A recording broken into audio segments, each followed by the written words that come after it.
কি হ'ল ইমান ফোন কৰি আছিলোঁ ফোনটো ৰিচিভ কৰা নাছিলা যে মই এক গান অডিশ্যন চাব গৈছিলোঁ ৰোহিত শুনা কথা এটা আছিল হ'ব কথা পাছত হ'ব এতিয়া বাইকত উঠা চিনেমাৰ টিকেট কাটি থৈ আহিছোঁ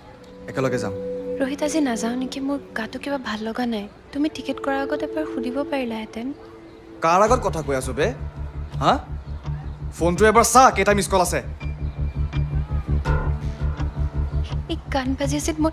একেবাৰে শুনা নাপালোঁ তাকেইতো গান শুনিবলৈ পেলাই তই মোকো পাহৰি যাওঁ ইমান কি আছে তাত হা মানা কৰিছিলোঁ নাই মই কৰিছিলোঁ নাই মানা বহুত ভাল নিউজ এটা আছে বহুত ভাল তই গেছ কৰ না তই যে অডিশ্যন দিছ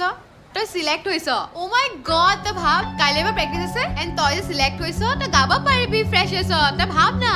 মই হয়তো পাগলে গ'লো হয় তই 20 ভিতৰত থাৰ্ড আহিছ তোৰ ভাল লগা নাই তই এনেই অডিশ্যন দিছ তোৰ এইটো নিউজ ভাল লগা নাই ও মাই গড